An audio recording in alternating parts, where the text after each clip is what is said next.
तो A B C D are known as constants, X Y Z इनको क्या बोलते हैं? वेरिएबल्स। ठीक है, product of a constant and variable इसको क्या बोलते हैं? टर्म। क्या बोलते हैं? टर्म। जब दो या दो से ज्यादा टर्म को हम किसी मैथमेटिकल ऑपरेशन से जोड़ देते हैं तो इसको क्या बोलते हैं? एक्सप्रेशन। क्या बोलते हैं? एक्सप्रेशन। जब हम किसी भी एक्सप्रेशन को इक्वेट करते हैं किसी भी कांस्टेंट या टर्म से तो इसको बोलते हैं, समझ में आ रही बात? इसको क्या बोलते हैं? कांस्टेंट्स, वेरिएबल्स, उनके प्रोडक्ट को टर्म्स, दो या दो से ज्यादा टर्म्स को हम एक्सप्रेशन, उस एक्सप्रेशन को जब हम इक्वल टू किसी चीज से कर देते हैं तो उसको इक्वेशन के नाम से जानते हैं। ये बात समझ में आती है? ये बेसिक अंडरस्टैंडिंग है हमारी इक्वेशन की। अब इक्वेशन को सॉल्व कैसे किया जाता है वो हम सबको आता है, लेकिन फिर भी रिवीजन के तौर पर हम कर लेते हैं। अगर मेरे पास सॉल्व करने का क्या मतलब है? सॉल्व करने का मतलब होता है आइसोलेटिंग द वेरिएबल। सॉल्व करने का क्या मतलब है? आइसोलेटिंग द वेरिएबल, यानी वेरिएबल को खाली करना है, उससे कोई जुड़ा ऐड नहीं होना चाहिए, सबट्रैक्ट नहीं होना चाहिए, मल्टीप्लाई नहीं होना चाहिए, डिवाइड नहीं होना। फॉर एग्जांपल अपने को सॉल्व करना है, कोई भी चीज एलएचएस में अगर माइनस में है तो इक्वल टू में राइट साइड में डाल के क्या हो जाएगी? प्लस। ये बात हमको समझ में आती है? अगर कोई चीज यहाँ प्लस में होती तो यहाँ जाके फिर अब यहाँ पे मान लो 2x = 6 आ गया, x के साथ क्या 2 मल्टीप्लाई हो रहा है, राइट साइड में जाके क्या होगा? अगर कोई चीज यहाँ डिवाइड होती तो यहाँ जाके इसमें तो कोई दिक्कत नहीं है। किसी भी इक्वेशन को सॉल्व करने का मतलब है वेरिएबल को आइसोलेट करना। आइसोलेट करने के लिए जो बेसिक रूल्स होते हैं वो क्या होते हैं? कोई चीज लेफ्ट साइड में मल्टीप्लाई हो रही है तो राइट साइड में डिवाइड होगी, लेफ्ट साइड में डिवाइड हो रही है तो राइट साइड में मल्टीप्लाई होगी, लेफ्ट साइड में ऐड हो रही है तो राइट साइड में सबट्रैक्ट होगी, लेफ्ट साइड में सबट्रैक्ट हो रही है तो राइट साइड में ऐड होगी। ये बात तो समझ में आती है? राइट से लेफ्ट में जाओगे या लेफ्ट से राइट में जाओगे तो ये सब हमारी कोई दिक्कत इसमें। अब इसका मतलब क्या होता है सॉल्यूशन का? इसका मतलब ये है कि जो मेरी वैल्यू आएगी अगर अपन इस वैल्यू को इसकी जगह पुट कर दें तो LHS = RHS हो जाएगा। LHS का मतलब क्या होता है? Left hand side. RHS का मतलब होता है अब मान लेते हैं अपन ने 2x की जगह 3 पुट कर दिया तो -6, तो ये LHS है मेरा। तो जब अपन इसको सॉल्व करेंगे तो ये बनेगा 6 - 6 तो क्या आएगा? 0, जो कि मेरा क्या बनेगा? RHS। इसका ये मतलब है सॉल्व करने का मतलब होता है finding out the values of x and y which will satisfy the equation. सारी बात समझ में?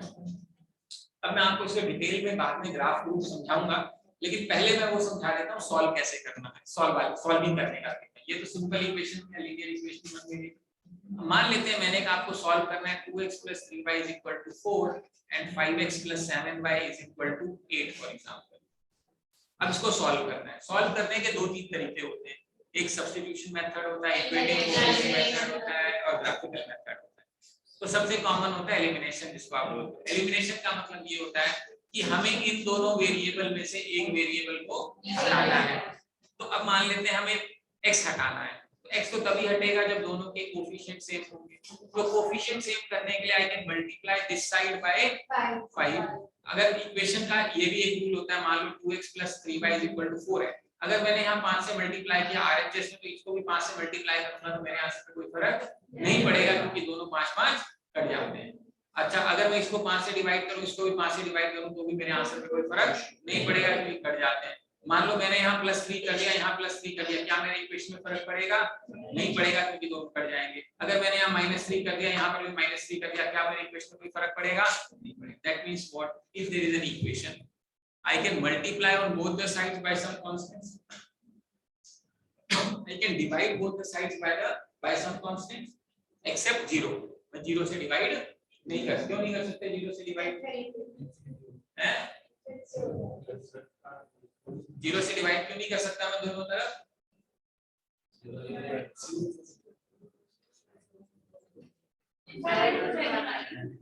कौन करेंगे? कितने लोग करेंगे? फाइंड करेंगे। 0 के पार्ट्स नहीं बन सकते because division by 0 is not permitted in mathematics. It is not infinity by the way. ऐसे पढ़ा तो यार कुछ भी डिफाइंड होता है, अनडिफाइंड होता है। Anything divided by 0 is undefined। जो तुमने पढ़ा है वो लिमिट्स पढ़ा है, उसमें ये होता है कि मान लो 1/x है when x will tend to 0 then this ratio will tend to infinity. That is what I am studying. That is limits. you tending इसलिए बोलते हैं क्योंकि डिनोमिनेटर कभी भी 0 पे पहुंचेगा नहीं और वो कभी भी इंफिनिटी होगा नहीं, इसलिए उसको लिमिट बोल देते हैं क्योंकि 0 पे वो डिफाइंड नहीं है, 0 के पास पहुंचा है। तो जैसे जैसे डिनोमिनेटर बड़ा होता जाता है फ्रैक्शन छोटी होती जाती है। ये लिमिट्स वाला सिलेबस में है,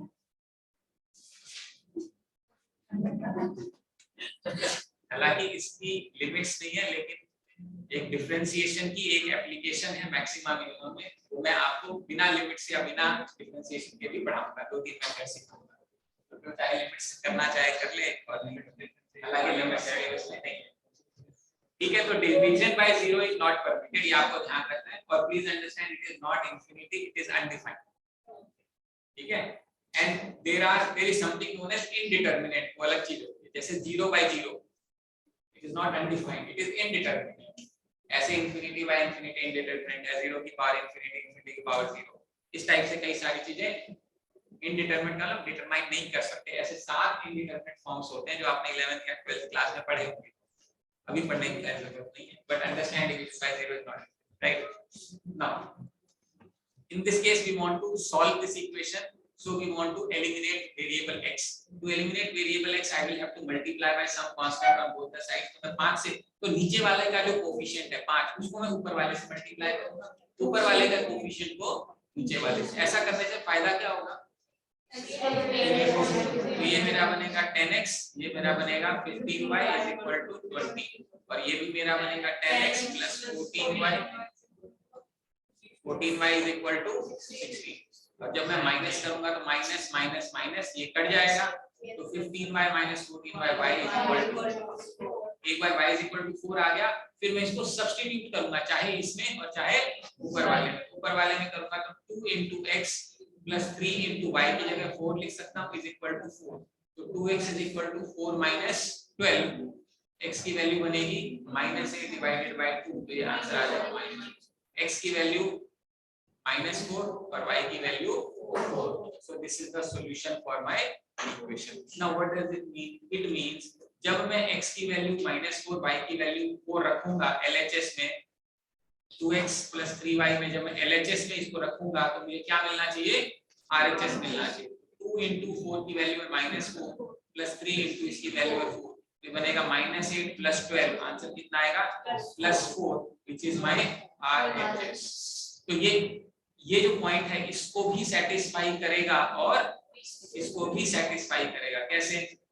5 into x की वैल्यू है -4 plus 7 into y की वैल्यू है +4, तो ये मेरा LHS चल रहा है, तो बनेगा -20 plus 7 4 जा 28, तो मेरा आंसर आएगा +8 which is RHS। तो इसका मतलब है सॉल्यूशन का मतलब होता है finding out the points which will satisfy my both the equations. मुझे वो पॉइंट्स ढूंढने हैं, ऐसे पॉइंट जो पहली इक्वेशन को भी सैटिस्फाई करे और दूसरी इक्वेशन को भी सैटिस्फाई। ये बात समझ में आती है? तो एक तरीका तो ये है एलिमिनेशन मेथड। तरीका नंबर 2 क्या होता है? तरीका नंबर 2 होता है, मान लेते हैं 2x plus 3y is equal to 4 है और दूसरा मेरा 5x plus 7y is equal to 8 है। तो हम इसको एक को वेरिएबल को दूसरे के टर्म्स में रखते हैं। फॉर एग्जांपल आई में से 2x is equal to 4 minus 3y, समझ में आ रहा है? राइट, तो x की वैल्यू बन जाएगी 4 minus 3y divided by 2। अब इस x को अपन यहाँ पे सब्स्टिट्यूट कर देंगे, तो सब्स्टिट्यूट करेंगे तो 5 into x की जगह बनेगा 4 minus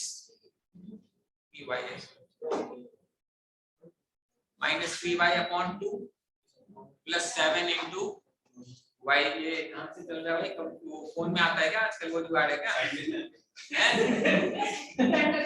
क्या कुछ सुना तो है मैंने, वो रिमोट मतलब फोन बिकम्स रिमोट, इसमें भी हो गया ये। तो ये किसका कलाकारी है? कौन है? सर क्लास का सबसे सही बच्चा वो तो मेरे बगैर ये सही कराया है मेरे फोन से होने तो करा किसने? बीटेक। चलो मुझे भी सिखा देना सर। आप एप्पल से नहीं एमआई वाले चाइनीज सर।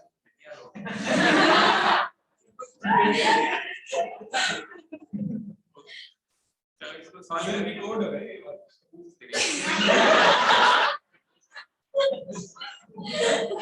ऐसे से बात मत बोला, रिकॉर्ड भी अपलोड करनी पड़ेगी पब्लिक में चली जाती है, मतलब ना बनी आपके सोना वाला जो भी है। कोई नहीं, 20 माइनस 15y, ठीक है, divided by 2 plus 7y is equal to 8 करना पड़ेगा। We have to take LCM, so this will become 20 minus 15y plus 14y is equal to 16. So this will give me what? Minus y is equal to 16 minus 20. So this will give me minus y is equal to minus 4. So y is equal to 4. So once you get y is equal to 4, I may want to put here x is equal to 4 minus 3 into 4 divided by 2. So this is 4 minus 12 upon 2, which is minus 8 upon 2, which is minus 4. X is equal to ये दो तरीके। तीसरा graphical method भी होता है कि इसका line graph बनाएंगे और उसका आंसर निकालेंगे, ठीक है। अब अगर मान लो ऐसा इतना आसान आएगा नहीं पाएगा, पर फिर भी मान लेते हैं उसी के लिए, मन की तसल्ली के लिए आ गया, पर आपको सॉल्व करना पड़ा, तो कौन सा मेथड यूज करें?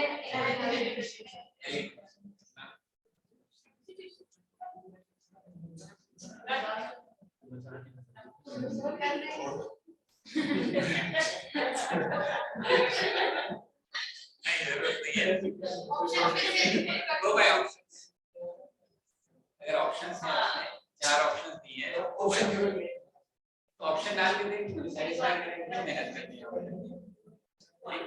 देखिए जब इक्वेशन आसान होती है तो इट मेक सेंस कि आप सॉल्व करो, लेकिन ऑब्वियसली इतनी आसान तो आएगी, सपने में भी नहीं आएगी, मतलब इतनी आसान। तो लेकिन फिर भी मान लो आ गई इक्वेशन, आ गई कॉम्प्लेक्स आ गई, तो बेस्ट तरीका है look at the options, see that there is an x and y which is given, you have to put that in equation, see whether it is satisfying or not. That will be the fastest method in solving linear equations and quadratic equations में भी यही करना पड़ेगा, तो हम पढ़ेंगे बाद में। लेकिन जब ऐसा सॉल्व करने को आता है तो हमारा फर्स्ट एजेंडा ये होना चाहिए कि मिनिमम टाइम में कैसे निकालें। उसको निकालने का सबसे पहला तरीका कि क्या ऑप्शन है, अगर है तो वो करके देखो, नहीं तो अगर थीटा क्वेश्चन है, डबल वाला क्वेश्चन थीटा बोलते हैं, तो फिर सॉल्व तो करना ही पड़ेगा, क्या इलाज है। इसलिए हमें मेथड आना चाहिए, पहले में फंडामेंटल आना चाहिए, मेथड आना चाहिए, फिर उसकी प्रैक्टिस आनी चाहिए, फिर शॉर्टकट पे जाएंगे, वो भी साथ साथ आना चाहिए, but you must be aware as to how things have to be done. हमारी बात समझ में आ? अब इस चैप्टर के अंदर समस्या ये नहीं आती है कि सॉल्व कैसे करते हैं, क्योंकि सॉल्व तो हम रो धो के कर ही लेंगे, एलिमिनेशन से कर लेंगे, सब्स्टिट्यूशन से कर लेंगे, कुछ तो जुगाड़ बिठा देंगे, बट प्रॉब्लम कहाँ आएगी? प्रॉब्लम आएगी फ्रेमिंग ऑफ इक्वेशन। मेरा चैलेंज कहाँ आएगा? चैलेंज आएगा इक्वेशन बनाना। इक्वेशन बनाने का क्या मतलब है? जैसे यहाँ पे तो मुझे बोल दिया कि भाई 2x + 3y = 4 and 5x + 7y = 8, but obviously जैसे मैंने कहा कि एग्जामिनर हमारे लिए ऐसा नहीं होगा कि वो हमें इक्वेशन बना के देगा। Equation banana is a challenge, तो मैं भी आपको कोशिश कर रहा हूँ कि आपको इक्वेशन कैसे बनाया जाए। इक्वेशन बनाने का मतलब है अंग्रेजी को मैथमेटिक्स में कन्वर्ट करना, basic, that is the basic meaning of framing of equation. How do you frame equation? Basically converting English language that is given to us in the question into mathematical language so that we are able to solve. So there are certain terminologies that we need to use. If I say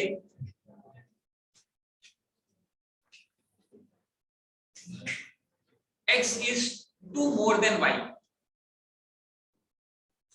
अब हम equation बनाने का method बता रहा हूं आपको। मान लो मैंने लिखा x is 2 more than y, ठीक है। अब हमें समझ नहीं आ रहा, इतना तो समझ में आ रहा है, कहीं तो दो जुड़ेगा। अब x is equal to y plus 2 करें, y is equal to x plus 2 करें, x equal to y plus 2, क्योंकि y x तो मोर लिखा है, x की जगह तो इसमें नहीं जोड़ेंगे। इसका मतलब है आप इसको ऐसे ब्रेक करोगे, there is x there is y, कहीं ना कहीं x है और कहीं ना कहीं y, ये समझ में आता है इस लैंग्वेज से। अब बोलते हैं x is 2 more, यानी x ज्यादा है या कम है? इसका मतलब अगर ये ज्यादा है तो ये कम होना चाहिए। लॉजिकल, अगर एक चीज ज्यादा है तो दूसरी चीज कम है। अब जो शब्द इक्वेशन है, शब्द इक्वेशन है, इक्वेशन वर्ड आता है इक्वल टू। इक्वल टू यानी बराबर। अब आप एक तराजू समझिए, बराबर कब होता है? जब दोनों साइड बैलेंस होगा। अगर मान लो इधर वजन ज्यादा है, मान लो वजन ज्यादा है तो नीचे की तरफ जाएगा, तो वजन कहाँ डालना पड़ेगा बैलेंस करने? दूसरे वाले की तरफ। दूसरा तरीका ये है कि अगर इधर वजन ज्यादा है तो इसको घटा दो। भाई 1 किलो का बाट रखा है, चीनी ज्यादा है, या तो चीनी निकाल देगा या बाट की जगह एडिशनल वेट डाल देगा। दो ही पॉसिबिलिटीज है। तो आपको हमेशा इस तरीके से इमेजिन करना है, कहीं भी कंफ्यूजन हो आप ये सोचिए कि क्या डेटा दिया हुआ है, उसको लिख लो, फिर उसको हिंदी में समझो कि क्या ज्यादा है या कम है। हमें समझना ज्यादा है, उसको लिख लो ये ज्यादा ये कम। अब हमें पता है मोड कौन ज्यादा है, एक्स। अगर ये ज्यादा है यानी भार इधर ज्यादा है तो कुछ ना कुछ जुड़ेगा, टू जुड़ेगा। कहाँ जोड़ू मैं, राइट या लेफ्ट में? जहां कम की तरफ जुड़ेगा तो ये इक्वेशन बन जाएगी। या फिर ये ज्यादा है ये कम है, इसको कम कर दो तो भी इक्वेशन बन जाएगी। तो अगर मोर या लेस इन शब्दों का इस्तेमाल हो, मोर यानी ज्यादा, लेस यानी कम। यानी मोर का मतलब एडिशन, लेस का मतलब सब्ट्रैक्शन। लेकिन मैं अगर बोलूं x is 2 times y, x is 2 times y। अब एक बात, ये x है ये y। अब x डबल है यानी x ज्यादा है तो ये कम है। अब यहाँ टाइम्स लिखा है, टाइम्स का मतलब क्या होता है? अब ये ज्यादा है कम है तो गुना करना पड़ेगा, कहाँ तक? तब तराजू का बैलेंस हो जाएगा। आगे बात, या इसको डिवाइड कर दो तो भी हो जाएगा, आधा कर दो तो हो जाएगा। तो जब टाइम्स वर्ड आ जाए, ठीक है, तो मल्टीप्लाई करना है। मोर आ जाए, लेस आ जाए, उस टाइम में हमें ऐड या सब्ट्रैक्ट, ठीक है। अच्छा, अगर मैं बोलता हूं एंड वर्ड आ जाए तो मुझे क्या करना पड़ेगा? ऐड करना पड़ेगा। मान लो मैंने कहा, अच्छा चलो एक मैं एक स्टेटमेंट बताता हूँ, एक अंग्रेजी बोलता हूँ, आपको उसमें स्टेटमेंट लिखिए, ठीक है।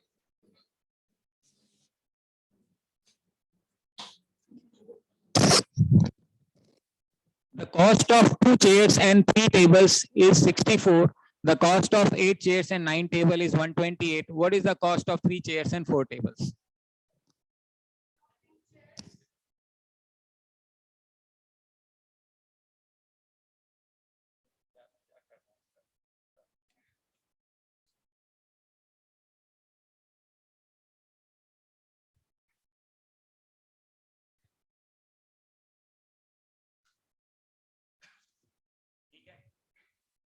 अब ये अंग्रेजी में क्वेश्चन दिया हुआ है, क्या दिया हुआ है? The cost of 2 chairs and 3 tables is 64।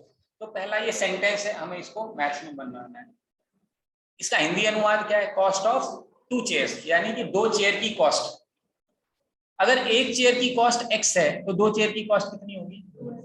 या c मान लेते हैं। अगर एक चेयर की कॉस्ट c है तो 2 चेयर की कॉस्ट 2c। ये समझ में आ रहा है? 5 चेयर होती तो 5c। समझ में आ रहा है? 3 टेबल, एक टेबल की कॉस्ट t तो 3 टेबल की कॉस्ट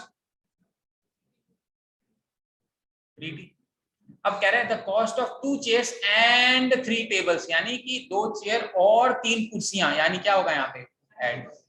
इज का मतलब होता है इज इक्वल टू, यानी कि इज इक्वल टू कितना है? समझ में आ रहा है? तो इस पहले एक सेंटेंस की equation, the cost of 2 chairs यानी 2c and addition 3 tables, 3 table, एक टेबल t तो 3 टेबल 3, इज यानी इज इक्वल टू कितना? 64। Can we make this statement? समझ में आ रहा है? सेकंड क्या बनेगा? 8 चेयर्स एंड 9 टेबल्स इज। अब इसको सॉल्व कर सकते हैं जो भी मेथड हम लगाना चाहें। फिर c और t निकलेगा, इनकी वैल्यू पुट करेंगे कहां पे? 3 into c plus 4 into t. ये मेरा आंसर बनेगा। मेरी प्रॉब्लम ये नहीं है कि ये कैसे करोगे, मेरी प्रॉब्लम ये कि इसको लिखोगे कैसे, ये इंपॉर्टेंट बात है।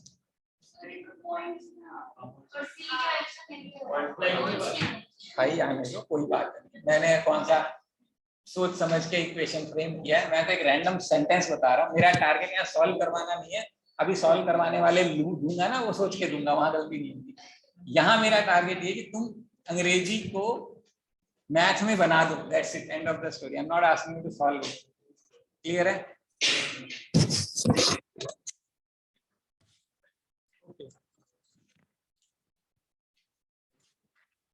मान लेते हैं मैंने आपसे बोला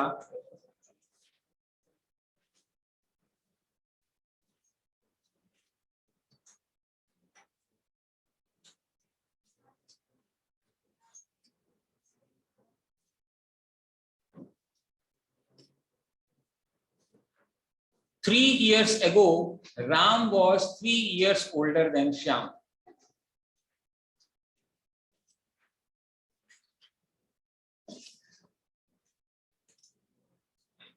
Three years ago, Ram was 4 times as old as Shyam. 3 years hence, Ram will be 4 years older than Shyam. 3 years hence, Ram will be 4 times as old as Shyam.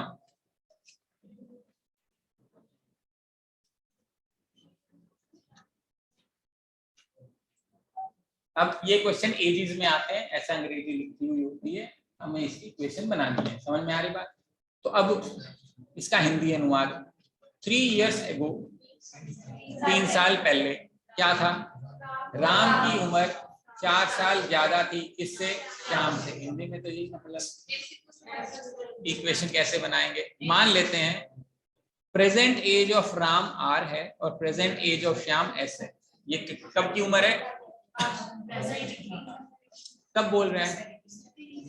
एगो। एगो मतलब पहले। एगो मतलब पहले। तो 3 साल पहले की बात कर रहा है, तो राम 3 साल छोटा होगा और श्याम भी 3 साल छोटा होगा। अगर आज मान लो ये 15 साल का है, 12 साल का है, 3 साल पहले तो ये 12 का रहा होगा और ये, समझ में आ रहा है? दोनों 3-3 साल कम हो रहे होंगे। अब बोल रहा है 3 years ago Ram was older. Older मतलब बड़ा। कौन बड़ा था? राम, यानी कि ये ज्यादा है। तो ये बात समझ में आ रही है? कौन बड़ा था? राम। कितना बड़ा था? 4 साल।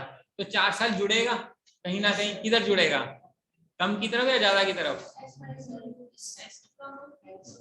अगर मैं इसको 4 जोड़ दूं तो ये इक्वेशन बन जाएगी। पहले वाले लाइन का ये इक्वेशन समझ में आती? कैसे बनाएंगे? प्रेजेंट एज राम और present age Shyam S. 3 years ago 3 साल पहले, तो 3 साल पहले ये भी कम, ये भी कम।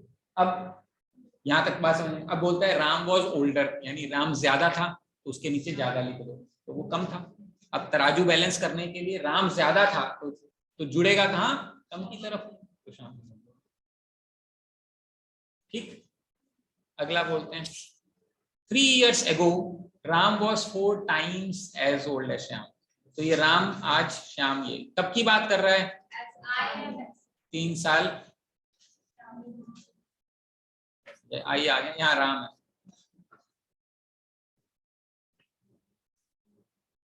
अब ज्यादा कौन है? क्योंकि कौन है? Ram was 4 times। 4 गुना कौन है? राम। तो गुना है तो ये कम है, तो इक्वेशन करने के लिए क्या करूं? मल्टीप्लाई। किधर? कम की तरफ। ये इक्वेशन बनेगी। आ रही बात समझ में? अच्छा, अगर मैं बोलूं 3 years hence, hence का मतलब 3 साल बाद। hence यानी फ्यूचर। 3 years hence यानी भविष्य में।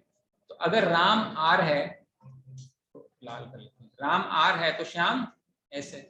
अब भविष्य की बात कर रहे हैं, कितने साल बाद की बात कर रहे हैं? तो 3 साल बाद राम की उम्र ये हो जाएगी, श्याम की उम्र ये हो जाएगी। क्या होगा 3 साल बाद? राम जो है वो 4 साल बड़ा होगा, यानी ज्यादा कौन सा है? ये कौन सा? कितना कम है ये? 4। इसमें 4 जोड़ दूंगा तो बराबर हो जाना चाहिए। ठीक। इसकी क्या बनेगी? 3 years hence राम श्याम। 3 साल बाद की बात कर रहा है। Ram will be 4 times, Ram 4 गुना हो जाएगा। तो ज्यादा कौन हो रहा है? राम, क्योंकि राम 4 गुना हो रहा है, तो ये ज्यादा है, तो ये कम है। तो गुना है यानी टाइम्स, टाइम्स का मतलब मैंने बताया था मल्टीप्लाई, तो इक्वल टू करने के लिए यहाँ मल्टीप्लाई करना पड़ेगा। एजिस के ऊपर ऐसे स्टेटमेंट्स मिलेंगी जिसको आपको समझना पड़ेगा। ठीक है, इसमें एक सेंटेंस आता है 3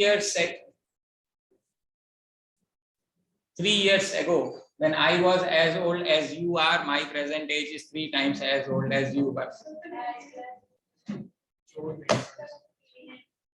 आएगा एक क्वेश्चन, बाद में देखेंगे, पहले इसको बेसिक बेसिक समझ लो। ये समझ में आ रहा है? ठीक है, क्या हुआ?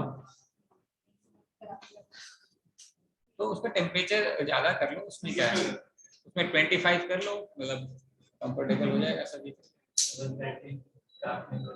हैं। तो इधर आ जाओ, इधर और भी तो जगह है, उसके डायरेक्ट नीचे ना बैठो ना।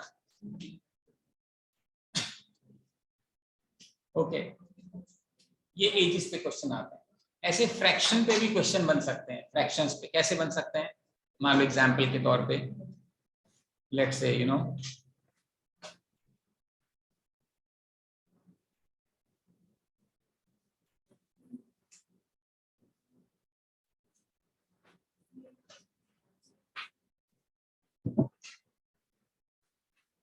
when the numerator of a number is increased by 5 and the denominator is decreased by 6, the new fractions become 5 by 7.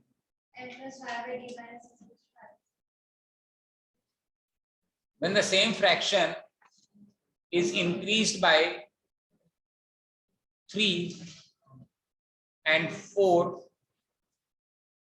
respectively, the new fraction becomes 7 by 5. What is the original fraction?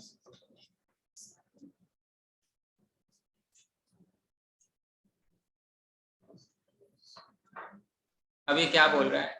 एक numerator और denominator है, number है। Numerator इस जो भी एक number है इस फॉर्मेट में, किस फॉर्मेट में है? ठीक है, numerator of A number is increased by 5। क्या मतलब है? n को हमने 5 से बढ़ा दिया। डिनोमिनेटर इज, डिनोमिनेटर में से 6 घटा दिया, तो फ्रैक्शन बदल जाएगी। दिस फ्रैक्शन बिकम्स यानी इक्वल टू, बन गया, क्या बन गया? When the same fraction यानी इसी फ्रैक्शन को अगर न्यूमरेटर को 3 से एंड डिनोमिनेटर को 4 से बढ़ाया, तो जो नया फ्रैक्शन बनेगा वो 7 by 5 बनेगा। क्रॉस मल्टीप्लाई करके सॉल्व हो सकता है। यहाँ पे एन और डी फ्रैक्शन में आ जाए, नेगेटिव में आ जाए, that is not my concern. मेरे पीछे मत पड़ जाना सर क्या बना दिया आपने। मेरा बनाने का सिर्फ ये पर्पस है, इक्वेशन बना लो बस। समझ में आ रही बात? अब इस अंग्रेजी को समझ के ये बनाना, अब इसको सॉल्व करना इंपॉर्टेंट नहीं है। इसको आप क्रॉस मल्टीप्लाई करोगे एन और डी में आएगा, इसको क्रॉस मल्टीप्लाई करोगे एन और डी में आएगा, आंसर हो जाएगा, कोई दिक्कत नहीं। लेकिन your ability to write this description in English into mathematics is what is important, is what we have to learn.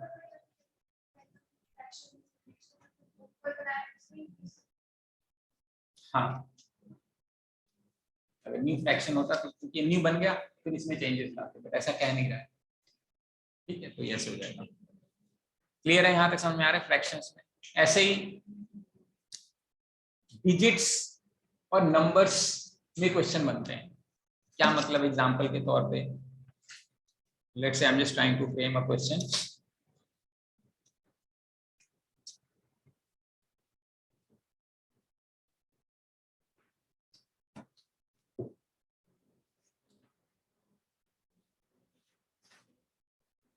When a 2-digit number is reversed, the new number is 18 more than the original number. The sum of the digits is 8. What is the original number?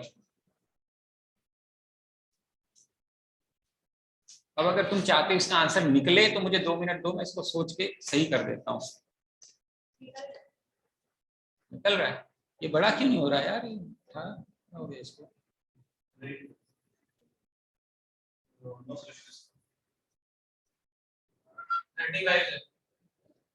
Minus 18 करेंगे तो 53 हो जाएगा। 8 और 2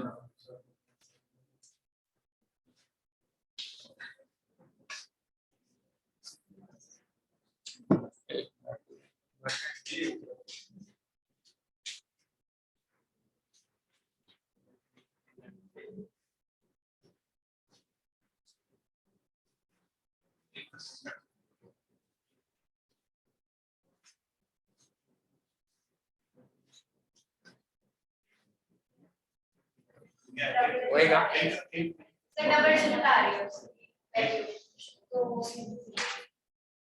क्यों आएगी? 9x minus y 18, 2x minus y 18 plus y 8 add करेंगे 2xy बनेगा 10, 5 बनेगा, वो 3 बनेगा, 2 बनेगा 35, 53, 35 माइनस 53 18 ही होता होगा। आएगा आंसर आएगा। देखो अब इसको समझते हैं पहले। I of course I am not, once again I told you I am not interested in solving. My primary interest is our ability to frame the equation. अब इसको समझने के लिए हमें दो चीजें समझनी है। जैसे कि मान लो मुझे 23 लिखना है, कैसे लिखते हो? ये 23, लेकिन हम इसको 23 बोलते हैं या 23 बोलते हैं? 23 क्यों बोलते हैं? बिकॉज एक्चुअली ये 23 होता है। ये 23 ये क्यों होता है? बिकॉज अगर आपको याद हो, इसको हम 10 की पावर 1 प्लस 3 की पावर 0 ऐसा एक्सपेंडेड फॉर्म में पढ़ा करते थे। अच्छा, how do you read this number? It is 3-digit number. It is 3-digit number. तो 1 डिजिट है, 2 डिजिट है, 3, और 128 क्या है? नंबर। आपको डिफरेंस समझा रहा हूं डिजिट और नंबर के बीच में। 23 is a number consisting of 2 digits, 2 and 3. 2 और 3 क्या है? डिजिट, और उनको मिला के क्या बना? नंबर। ऐसे ही 128 नंबर है consisting of how many digits? 3 digits. Which digit? 1, 2 and 8. Why do we say it is 128? Because it is actually 128. Why is it like this? Because it is 1 into 10 की power 2 plus 2 into 10 की power 1 plus 8 into 10 की power 2. समझ में आ रही है? पहले number और digit का डिफरेंस समझ में आता है। पूरी चीज को हम नंबर बोलते हैं, वो जो चीज से बना है उसको हम डिजिट बोलते हैं। अब ये तो मेरे पास 23 था। मान लो मुझे अननोन नंबर चाहिए, तो क्या मैं 2 डिजिट के नंबर को xy लिख दूं? नहीं, ये गलत होता है। अगर मुझे दो, जैसे हम लिखते हैं let the age of Ram be R, बोलते हैं ना, ऐसे ही अगर मुझे 2 डिजिट का नंबर लेना है वेरिएबल्स में, unknown quantity, can I write xy? No, I can not, because x and y are digits.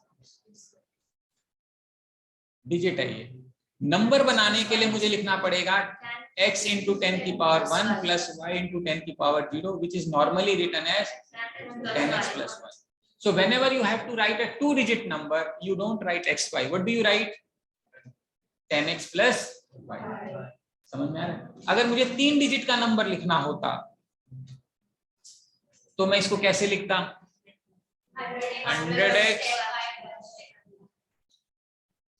That is how you write 3-digit number. This is how you write 2-digit number. This is you write 3. ये बात समझ में आ रही है? पक्का? अब ये कह रहा है 2-digit number is reversed. मान लो एक नंबर 23 है, उसको रिवर्स करूंगा तो क्या बनेगा? तो अगर मेरा original number 10x plus y है, ये ओरिजिनल है, तो रिवर्स्ड नंबर क्या है? 10y plus x. ये समझ में आ रहा है? रिवर्स नंबर क्या है? जैसे कि ये रिवर्स नंबर है उसमें, तो इसका ये मतलब। अब the new number is 18 more than the original number, तो ये न्यू नंबर है। ये ज्यादा है, ये ज्यादा है? रिवर्स ज्यादा है, तो ये कम है। कितना कम है? तो 18 इधर जोड़ दूं, इसके बराबर हो जाएगा। एक इक्वेशन बनेगी ये। समझ में आ रहा है? दूसरी इक्वेशन क्या है? The sum of the digits is 8. Digit क्या है यहाँ पे? x और y, इनका सम क्या है? 8। एक इक्वेशन ये, सेकंड इक्वेशन ये सॉल्व करनी है। अब इसको सॉल्व करने के लिए मान लो इसको यहाँ पे लेंगे 10y plus x minus 10x minus y is equal to 18। ये कहेगा 9 into y minus x is equal to 18, तो ये आ जाएगा 2। y minus x is equal to 2 and y plus x is equal to 8। Solve करने के लिए add करेंगे तो 2y इज इक्वल टू 10, तो y is equal to 5, y is equal to 5, x is equal to, तो original number क्या था मेरा? 10x plus Y, 10 into 3 plus 5, तो नंबर बनेगा 35। रिवर्स करेंगे तो क्या बनेगा? 53। तो जो नया नंबर है वो पुराने वाले नंबर से 18 फालतू है, तो अगर इसमें ऐड करोगे तो इसके बराबर। ये सॉल्व करने का तरीका है। इस पे क्वेश्चंस आते हैं एग्जाम में, तो जब हमें नंबर लिखना है और उसका रिवर्स करना है तो ये तरीका है। समझ में आ रहा है? अगर 3 डिजिट का नंबर रिवर्स करेंगे तो क्या बनेगा? किस तरीके से बनेगा?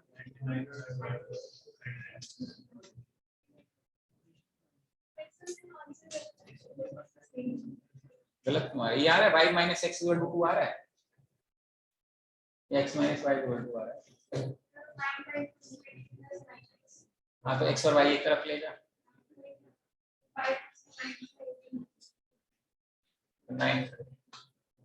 90 बाई 18 5 होता है ना, 90 बाई 18 5 होगा।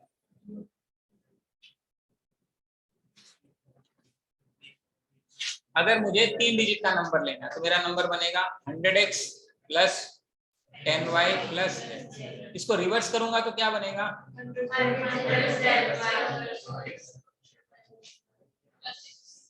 ठीक है। अगर मैं इनको माइनस करता हूं, इनको माइनस तो रिजल्ट क्या आएगा?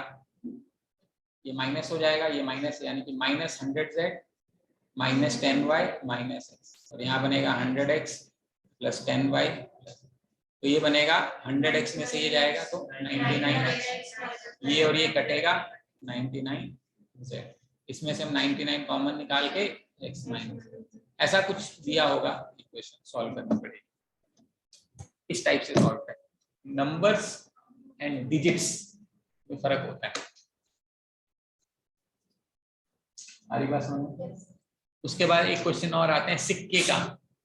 मेरे पास 5 अठन्नियां हैं, 2 चौनियां हैं, 3 दसियां हैं, टोटल इतने पैसे बने, तो कितनी अठन्नियां हैं, कितनी चौनियां, नया पैसा, नया पैसा। उसके भी क्वेश्चंस हमें समझ में आना चाहिए कि पैसे को रुपीज में कन्वर्ट करना है, रेशियो को मल्टीप्लाई करके वैल्यू बनानी है। But this is the basis of thinking to frame an equation. आप कैसे सोचोगे, स्टार्ट कैसे करोगे, वो यहाँ से सोचोगे कि भाई इक्वेशन बनानी है तो कैसे बनानी है। So you have to break down my, जो भी अपने का हमारी इक्वेशन है उसको हमें तोड़ना पड़ेगा छोटे छोटे टुकड़ों में, उसको फिर मैथ्स में कन्वर्ट करना पड़ेगा। एंड का मतलब एडिशन, टाइम्स का मतलब मल्टीप्लिकेशन, उसको लिखना पड़ेगा और फिर इक्वेशन की तौर पे समझना पड़ेगा। And then we'll have to add, subtract, multiply, divide to make sure that it is a proper equation. Making sense यहाँ तक? ठीक है। अब ये जो हमने सॉल्व किया है ये सिर्फ 2 डिग्री के 2 वेरिएबल के थे। अगर 3 वेरिएबल का इक्वेशन आ जाए तो कैसे सॉल्व करेंगे? जैसे कि एग्जांपल के तौर पे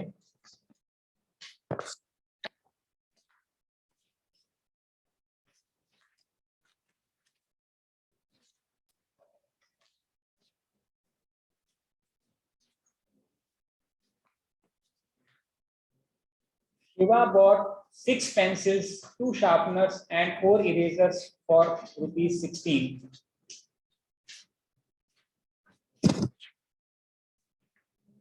Shyam bought 5 pencils, 3 sharpeners and 1 eraser for ₹13.5. Sundaram bought 4 pencils, 3 sharpeners and 3 erasers for ₹12.5. Find the cost of 4 pencils, 4 sharpeners and 2 erasers.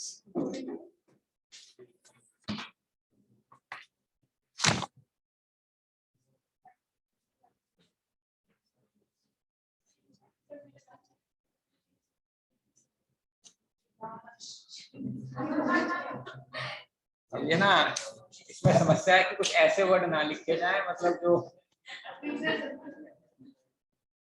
she got 6 pens, 2 sharpeners and 4 erasers for है for ₹16. Shyam bought 3 pencils, 5 pencils, 3 sharpeners and 1 razor में eraser है and 1 eraser for 13.5. Sundaram bought 4 pencil sharpeners.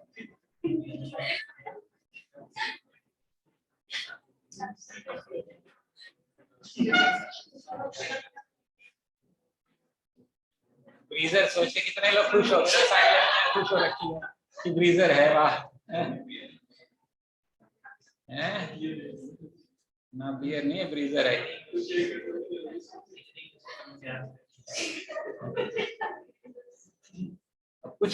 कुछ बच्चियां सोच रही ये क्या है ब्रीजर, कोई नहीं सोच रहा क्या, मैं ही सोच रहा हूँ ऐसा।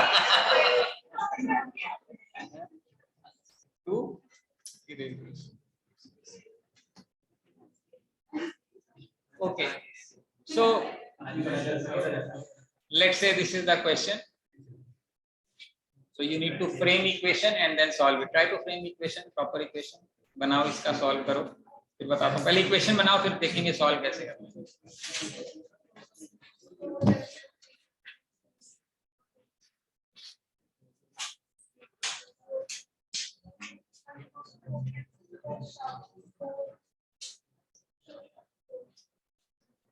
सर इसका आंसर निकल जाएगा ये ऐसे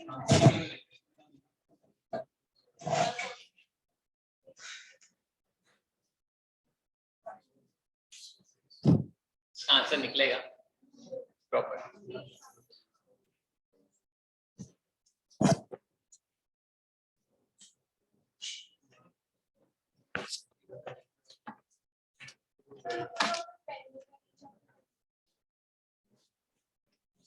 अच्छा, पेंसिल है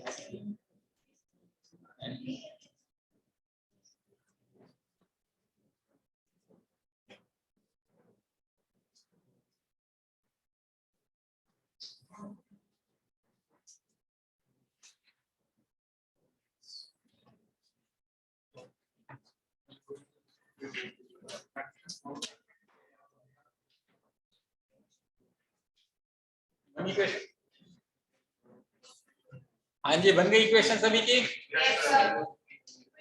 कहाँ इक्वेशन बना है? क्या बात, तेरे को नहीं दिख रहा, सबको नहीं दिख रहा, क्यों नहीं दिख रहा क्या? इधर आ, इधर एक बार इधर आके देख, कब से नहीं दिख रहा तेरे को?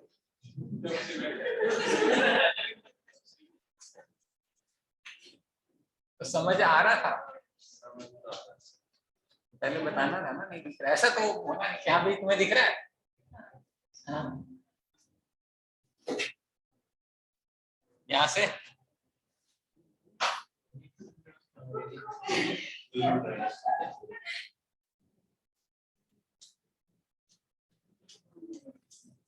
Equation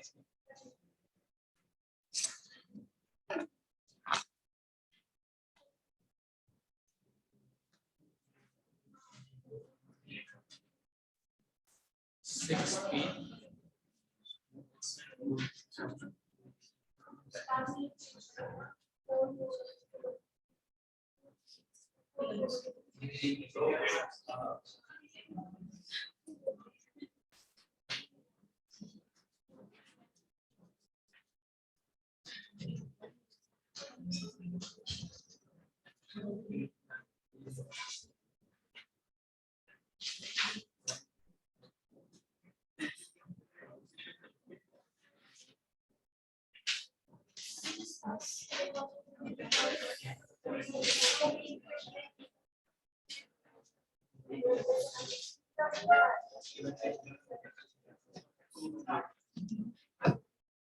Okay.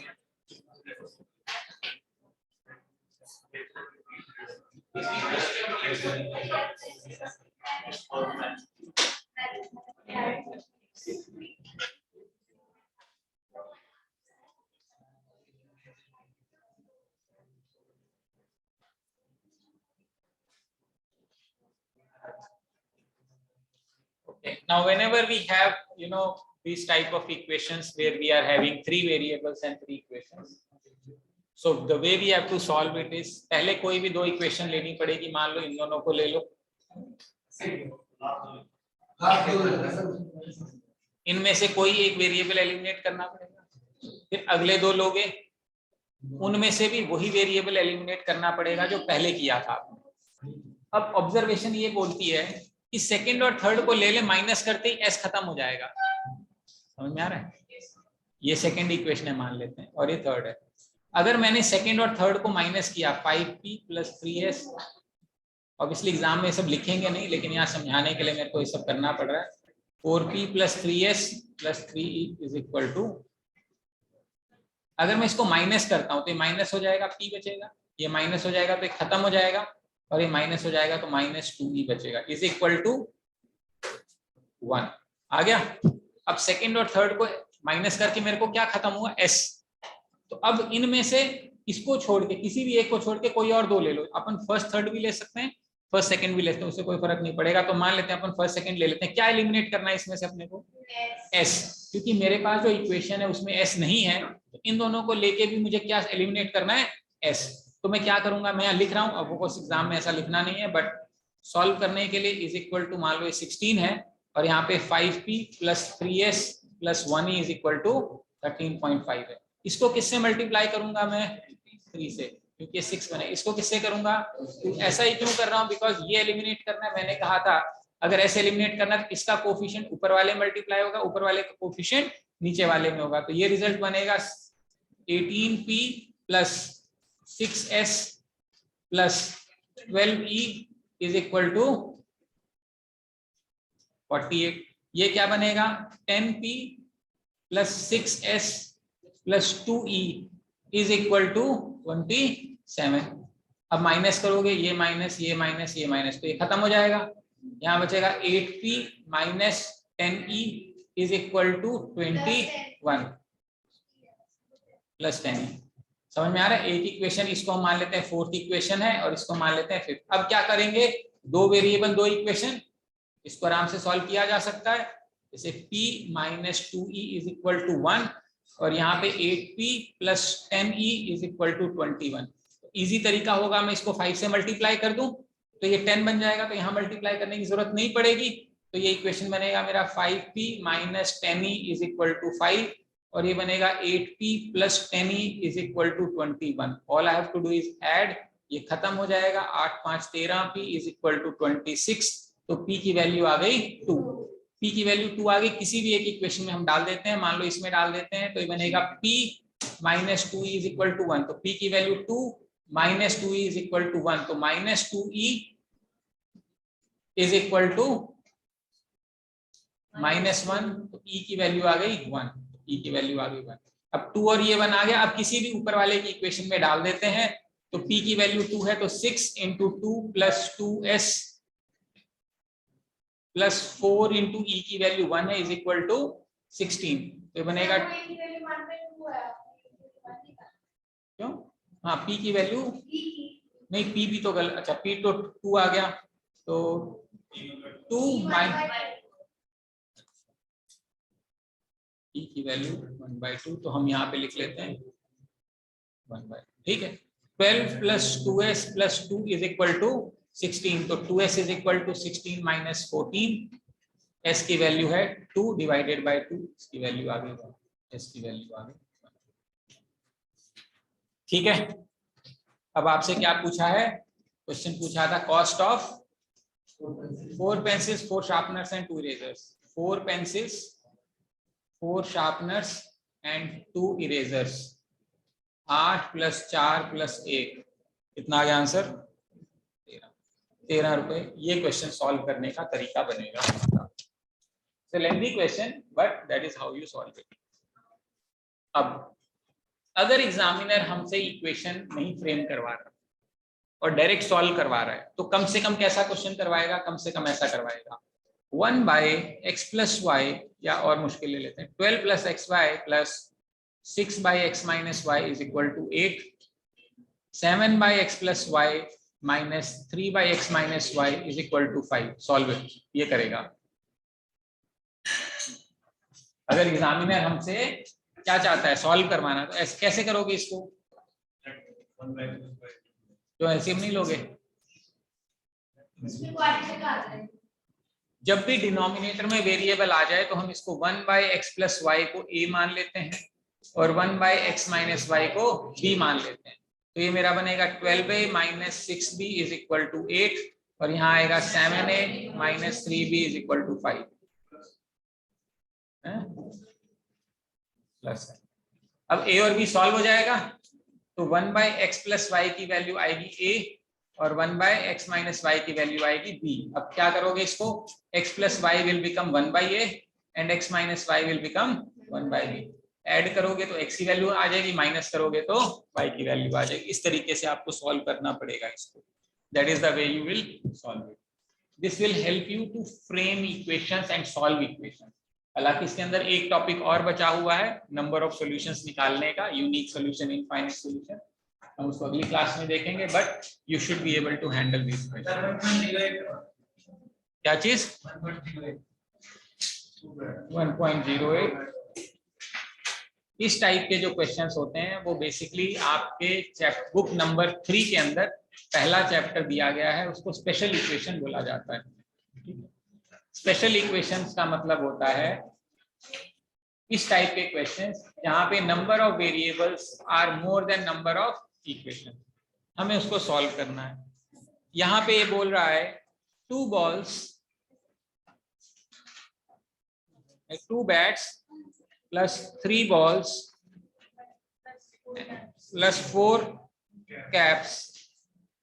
पहला है BT BA, या 2x plus 3y plus 4z = 46। ठीक है, 3 bats 3x plus 1 ball plus 6 = 60। ठीक है, 46 है क्या? हमसे पूछ रहा है find the cost of each ball. Ball निकालनी यानी y की वैल्यू निकालनी। ठीक है, अब 3 वेरिएबल हैं, 2 इक्वेशन हैं, सॉल्व करना मैथमेटिकली इम्पॉसिबल है। अब हमें ये नोट करना है कि अगर जो चीज हमें निकालनी है उसके बचे हुए दोनों चीजों को देखो। x का कोफिशिएंट 2 है, z का कोफिशिएंट 4 है। अगर मैं x और z का कोफिशिएंट देखता हूं तो 1:2 आ रहा है। उसी तरीके से यहाँ पे x का कोफिशिएंट 3 है, यहाँ पे 6 है, यानी इसका भी रेशियो 1:2 आ रहा है। इसका मतलब अपन इसको सॉल्व कर सकते हैं। कैसे कर सकते हैं? मान लेते हैं मैंने इसको 3 से मल्टीप्लाई किया। लेट्स से अब हम इसको सॉल्व करने के लिए मैंने इसको 3 से मल्टीप्लाई किया और इसको 2 से मल्टीप्लाई किया। ठीक है, उससे होगा क्या? उससे होगा ये 6x + 9y + 12z = 138। ये बनेगा 6x + 2y + 12z = ये क्या था? 62 था ना? ये बन जाएगा 120। जब माइनस करोगे तो ये भी खत्म होगा और ये भी खत्म होगा, तो मेरे पास बचेगा 7y = 14। Both the variables will get eliminated simultaneously। तो बॉल की वैल्यू तो निकल गई, पूरी बात तो करने दो, तो नहीं निकाल पाते आप। उसको निकालने के लिए कुछ और कंडीशंस होती हैं, वो हम पढ़ेंगे स्पेशल इक्वेशंस में। 2 वेरिएबल को कैसे सॉल्व करना है सिंगल में, वो एक हाई लेवल का खेल है, लेकिन पहले बेसिक्स ठीक कर लो तो समझाऊंगा। इस केस में y ही निकल पाएगा क्योंकि दोनों अदर का जो कोफिशिएंट का रेशियो था वो सेम था, इसीलिए दोनों इकट्ठे कट गए। इसीलिए उसने क्वेश्चन बॉल का पूछा, बैट का क्यों नहीं पूछा, कि निकाल ही नहीं सकते आप। यही रीजन है। ऐसे अगला क्वेश्चन भी ऐसे, ये और सुन लो, फिर जब ये कर ही लिया तो एक और सही। सुनील ईट्स 2 डोसास, 2 डोसा खाता है, 3 पूड़ी खाता है और 2 लड्डू खाता है। भूख तो लग गई मेरे को वैसे। और उसका बिल आता है 54 रुपए। फिर कहता है अगर वो 5 डोसा खाता है, 6 पूड़ी खाता है और 4 लड्डू खाता है तो उसकी कॉस्ट आती है 118। अब ये कह रहा है कि अगर वो 3 डोसा खाता है, 3 पूड़ी खाता है और 2 लड्डू खाता है तो उसकी कॉस्ट बता दो। ठीक है, अब प्रॉब्लम ये है कि 3 वेरिएबल है, 2 इक्वेशन है। मैथ्स में ऐसा कोई मेथड नहीं है जो इसको सॉल्व करके देगा। Because for 3 variable you need 3 equations, for 2 variables you need 2 equations, for 4 variables you need 4 equations. ठीक? अब लेकिन इसने हमसे पूछ लिया, बस होने वाली बात।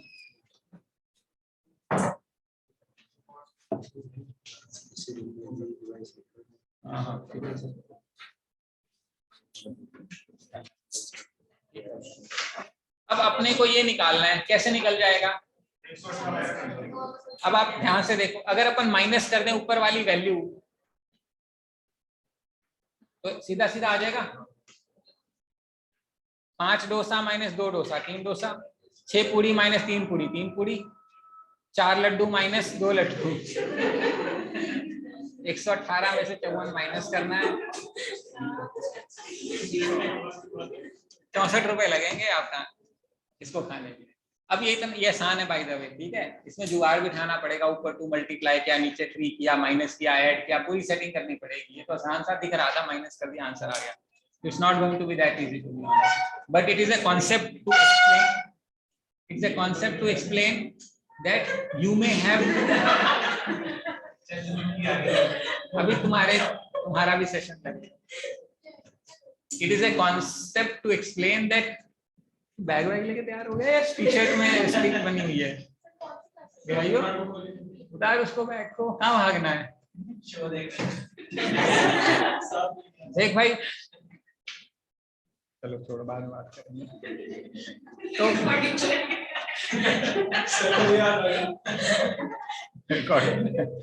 तो इन दिस केस हमने माइनस किया। इससे सिर्फ ये समझाना चाह रहे हैं दोनों क्वेश्चन से that there will be questions जहां पे number of variables will be more than number of equations, उसमें कुछ ना कुछ सेटिंग करनी पड़ेगी। ठीक है, चलो आज के लिए ठीक है, दैट्स ऑल फ्रॉम माय, समझ में आया बाय द वे? ठीक है, thank you so much, have a nice day.